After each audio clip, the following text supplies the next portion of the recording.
Assalamualaikum warahmatullahi wabarakatuh. Selamat malam, salam rahayu. Sepertinya pergerakan tesis nasab saat ini agak tersendat, tetapi tidak akan berhenti. Tesis nasab ini tetap perlu jalan sampai kapanpun, sampai jelas dan sampai banyak, ibaratnya mayoritas orang Indonesia itu paham.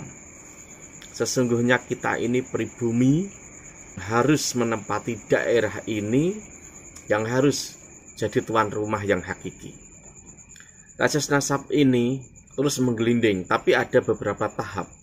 Karena saat ini ada pilpres, tentu pemberitaan itu agak beda.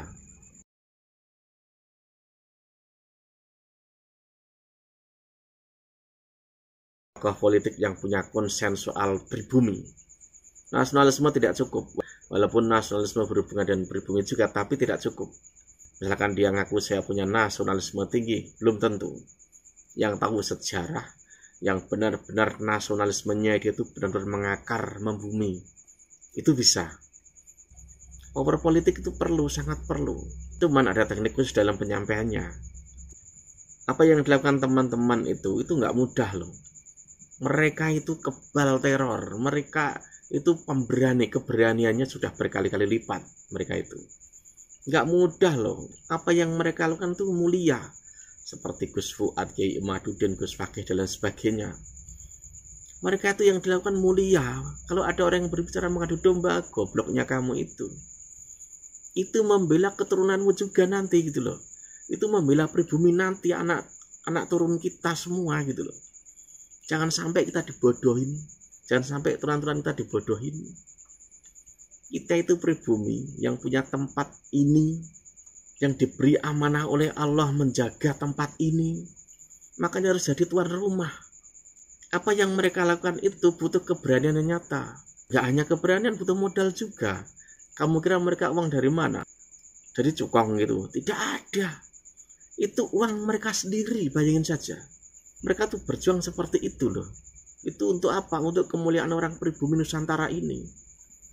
Jadi tidak bisa mengandalkan orang-orang yang besar, yang sudah keblinger, yang sudah tergoda dengan kekayaan. Itu nggak bisa diandalkan yang begitu. Tidak bisa. Intinya orang-orang yang tahu sejarah, orang-orang yang konsen dengan jiwa nasionalisme yang sangat-sangat tinggi.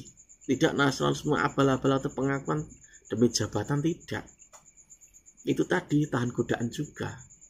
Untuk para teman-teman yang bidangnya kiai, gus atau pesantren, kalian tidak bisa mengharapkan dari siapa saja yang sudah punya pesantren besar, itu tidak bisa. Tidak bisa. Mereka itu sudah seperti yang lain-lainnya juga sesungguhnya. Walau ada juga seperti dari Buntet itu bagus, tapi itu pun yang tidak semuanya. Buntet itu kan pesantrennya banyak. Tesis ini itu sudah berhasil. Contohnya untuk Sunan Gunung Jati. Kalau ada yang berbicara nasab ke gonta-ganti, tidak ada yang gonta-ganti gitu loh. Siapa yang mengesahkan kalau Ba'alwi itu turunan Nabi Muhammad? Memang ada negara ini mengesahkan. Kalau lembaga itu lembaga mereka sendiri. Dalam artian luar di konteks mereka nggak ada. Siapa yang mengesahkan? Belum lagi di manuskrip ada beberapa hal yang berbeda. Seperti kerajaan Cirebon kemarin itu sudah jelas. Karena apa? Mereka itu kan diisukan apa? Bagian dari Ba'alwi juga. Nyatanya Ba'alwi nggak ada yang berani tes DNA. Tapi orang Keraton Cirebon ada yang tes DNA. Hasilnya beda dengan yang biasanya dihasilkan oleh Ba'alwi di luar negeri. Bahkan Ba'alwi di Indonesia juga ada. Beberapa kan ada. Hasilnya beda. Bukan bagian dari Ba'alwi. Maka beberapa kitab manuskrip itu yang sesuai. Ini yang pas gitu loh. Dicocokkan dengan manuskrip yang lainnya di tempat lain. Ini yang pas. Jadi kalau yang berbicara nasab kok gonta-ganti, kalian itu yang gagal paham, kalian itu yang kena cuci otak mereka. Apa yang dilakukan teman-teman itu, Gus Fuad Pleret, Kiai Imaduddin, itu mulia, sangat mulia loh. Banyaklah saya sebut orang-orangnya, sangat mulia itu. Kamu kira apa? Mereka mencari keuntungan? Tidak. Mereka tuh orang-orang yang tulus. Mereka tidak mencari uang.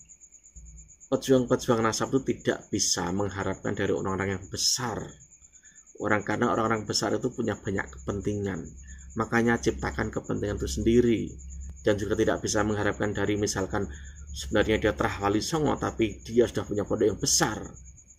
Bahkan di pondoknya sudah banyak orang dari berbagai macam, yang sampai sekarang juga masih banyak yang diam.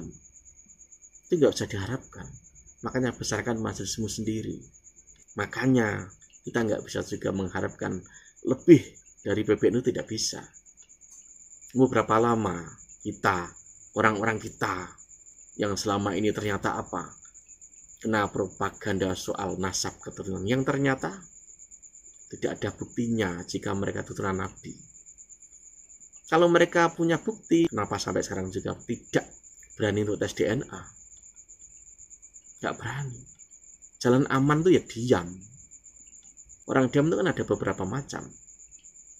Padahal karakter kebanyakan dari mereka itu keras. Tapi kenapa diam? Iya kan? Wassalam.